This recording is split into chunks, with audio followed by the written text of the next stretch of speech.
Okay, cool. I'm gonna attempt to do the impossible at a alt backyard comedy show and tell a story about sports. So stay with me. It's gonna be fun. Okay, cool. Yeah, I also I printed this out so fucking small that I don't know that I can even read it. So it's gonna be whatever. We're on a journey here. It's gonna be fun. Okay, cool. So. This might shock every one of you to know, but standing before you here is a man who is a former Division III collegiate track athlete. Hold your applause. That's right, don't be intimidated. I'm just like all of you. Before I became a man who would one day badly sprain his ankle in an improv comedy class, I was a champion. I was a contender, baby. Okay, cool. So my track journey began the way that a lot of sports movies do, with a weird white guy asking the black kid to join his team of misfits. So I was sitting in AP US history, no big deal. And this kid named Patrick Murray, who was a classmate of mine, he was like, dude, you gotta join the track team. Like, join the track team, please. And Patrick Murray, his nickname was White Lightning because he was like fast and his skin was like the color of the sheet that you use to make a ghost costume, like just white as fucking shit, this guy. And he was like, dude, join the team. Okay, we have a 4x8 relay team. So for the uninitiated, that's a relay race where 4 people all run 2 laps and they pass a shiny stick back and forth, right? And he was like, we have 3 out of the 4 legs. We just need you. You're the last one. And I was like, I don't want to do this. This is my senior spring. I just want to like hang out, right? And he was like, dude, he finally wore me down. And I was like, fine, I'll do it. So I joined the team, and honestly, like it ended up being a surprising amount of fun. I had a good time, like, and to Pat's credit, White Lightning Pat's credit, we were pretty good. And it's sort of like we were winning races, and like I was kind of like enjoying the vibe of the team, and it ended up being sort of like more fulfilling than I expected. And the best part about it was that we had these rivals that were the next town over. They were Red Hook High School, and they were like your classic sports movie villain. Their high school was twice as big as ours. Like, they were just like, fuck you. We would all like type on Facebook at each other and be like, well, I guess we'll have to settle this on the track, assholes. Like, a lot of shit like that. It's 2007. Facebook was fucking lit. Yeah, so it came down to the end of the season, and there was one spot left to get to states, and there was it was us and it was Red Hook, and only one of us could get there. And so I was like, all right, cool. This is what this has all been building for. So it's the day of the race, and like White Lightning Pat is our lead-off leg. He was first to the relay. The gun goes off, and 20 meters into the race, he trips and falls, and we lose. And it was like a bummer. I was really bummed out. I was like surprised weirdly at how much I cared. I was like, I don't know. I like put a semester worth of work into this thing, and I was like, kind of wished that we had come out on top, able to go to states, but we didn't. So yeah, so that was like my senior spring, and that feeling kind of stayed with me through the summer, so much so that when I decided to go to college, I went to Williams College that fall, and I was like, I think I'm gonna join the track team. Am I a track person now? I guess I am. So I attempted to then walk on to the track team at Williams. So Williams is, again, it's a Division III school, so it's on the smaller side. There's only 2,100 kids that go there. One person leaving during the track story. No, I'm just kidding. I'm kidding. Please go. Better than I thought it would be, honestly.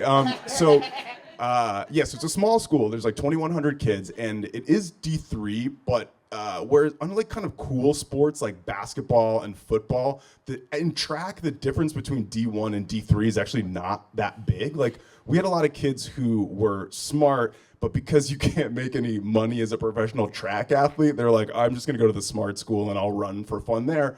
All of this is to say, like, it was a very good team. So I walked over to the coach and was like, I want to join. I want to like run the 800 meters. And they took a look at my high school times and they were like, absolutely not. No way. You're not fast enough. And I was bummed. But then they were like, ooh, we see that you used to jump a little bit in high school. And I was like, I did jump. And they were like, okay, great. Why don't you do that? And even more specifically, why don't you do the pentathlon? Now stay with me, okay? So if you, like me in that moment, did not know what the pentathlon was, I'm gonna explain it to you in Miss America pageant terms, which I think we can maybe all understand. So in Miss America, right, you can't just be good at one thing, right? You have to be good at evening wear, interviews, trivia, like what else? Somebody else must watch this shit, right? Oh, yeah. I wrote this all down because I definitely know. Oh, yeah. Talent, evening wear, community service, of course, I forgot. Interview, physical fitness. And so in order to win Miss America, you have to be good at all of these things. So the pentathlon is the same way. There are 5 events. There is the hurdles, the long jump, the shot put, the high jump, and the 1,000-meter run. And so in order to be good at pentathlon, you get a cumulative score across all of those 5 events, right? So yeah, despite not being able to sort of join the team in the capacity that I wanted, I was like, fuck it, I'll give this a try, I'll do this thing. So freshman year, I was horrible. I was really, really bad. At the end of the year, there was a New England meet, and I finished 13 out of 16 in the region. Boom, no big deal. But you know, like as these sports movies go, like I start to put things together. Like I started lifting weights. I did that thing that like some people are not like, yeah, weightlifting. I feel like every college boy goes through a phase where they start lifting weights. And I remember my mom being like, why is your neck so big? So yeah, like I put on a ton of muscle and I started to just get better. I got like, we got a new coach. Like I'm just starting to put things together. I'd never done hurdles before. I'd never thrown before. These are all super technical things. And so, yeah, it just took a little bit of time. So my sophomore year ends and I finished 6th out of 13, or yeah, 6 out of, what did I say first? 13 out of 16, 6 out of 16. So I like moved up, right? I'm moving, yeah, a light woo, here we go. Okay, so I'm getting better, right? I'm getting stronger, I'm getting faster, and then it's my junior year, and New England Regionals comes around, and I end up second in the nation. I'm sorry, second in the region. Stay with me. Not the nation, the region. I wish. God, do I wish. Second in the region. And at that meet, I hit the qualifying score for the national meet, which was like a huge fucking deal, right? It's like a really, really high score. And basically, they end up taking the top 12 people above that score in the nation for the national meet. So again, this is my junior year. I hit this score. I remember I called my mom and I was like, yo, Ma, like pack your bags, baby. Like we going to a track meet in Terre Haute, Indiana. Come on now, bring everybody, we're all going. So the season continues, and at that time when I first hit it, I was like 7th or 8th in the nation, which was a huge deal. But as the season continued, I didn't hit that score again, and I just kept getting bounced lower and lower and lower. And my mom had bought tickets to go to Indiana, and then I didn't get into the meet, which was so brutal. I felt so stupid. It's fine, my uncle lives in Indiana, she visited him. But yeah, so that was my junior year. It ended with like a kind of weird, it's sort of bittersweet. I was like, it was a huge accomplishment, but I just felt really embarrassed about sort of like having made my mom buy these plane tickets. So it's my senior year, and this is my last fucking shot, right? This is the end of my sports movie before my improv career begins. And I was like, I gotta just put it all out there. I gotta leave it all out on the track, baby, like I was doing in 07. Okay, so it's a great year. I'm like, it starts out a little rocky because in the fall before the track season started, I was cheerleading for the women's soccer team in an unofficial capacity.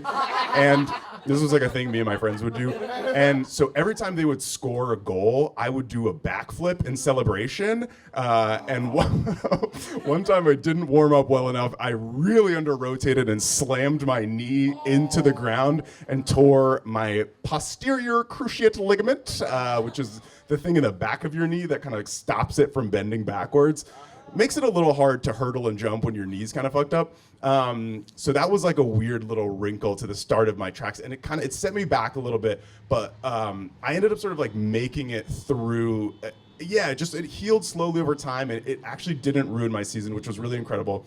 And going into the final regional meet again, my senior year, I was like, weirdly, I was ranked first in New England. Like this was a huge fucking deal, and I had kind of gone from this like weird upstart to a favorite, and it was very exciting for somebody who randomly started doing track because of a U.S. history guy who was really, really annoying. Okay, so it's this meet, and it's all on the line. And the other thing that was happening at this point is that the Williams College school record was like in reach for me. I just sort of had to put it all together.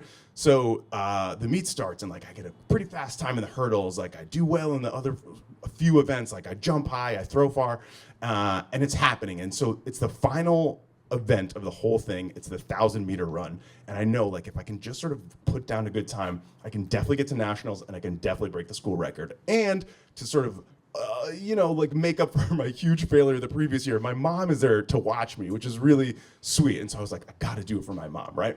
So the gun goes off, and I like just get out like a bat out of hell. It's 5 laps on an indoor track, and through 4, I'm like, oh no, what have I done? I started way too fast. And anyone who's experienced sort of like running so hard and fast that like literally the black was starting to sort of like come in like this, and I'm coming down the backstretch, and like good running forms like this, I'm just like doing anything I can to just like get down the line. I finally crossed the line, and I'm just like, I remember gasping and quietly being like, it wasn't enough. It wasn't enough. And then my friend Julia, who was also on the team with me, upon retelling that story, she told everyone that I crossed the line and just wailed, it wasn't enough! Which I definitely did not. But it turned out it was enough. I broke the school record. Thank you. Yes, alt comedy crowd. Hell yeah, we all love sports. So yeah, I broke the school record, and I qualified for the national meet. I didn't tell my mom to buy plane tickets this time, but I went and had a really bad meet. I finished 11 out of 12 in the nation. No big deal. But there was a nice silver lining, which is that the year after I graduated, the NCAA decided to change the event from pentathlon 5 to heptathlon. They added 2 more events, I think pole vault and one other one. But that meant that I got to keep my school record forever. That's right. So anytime I go back there, my name is up on the wall, and everyone thinks it's cool. All right, thank you.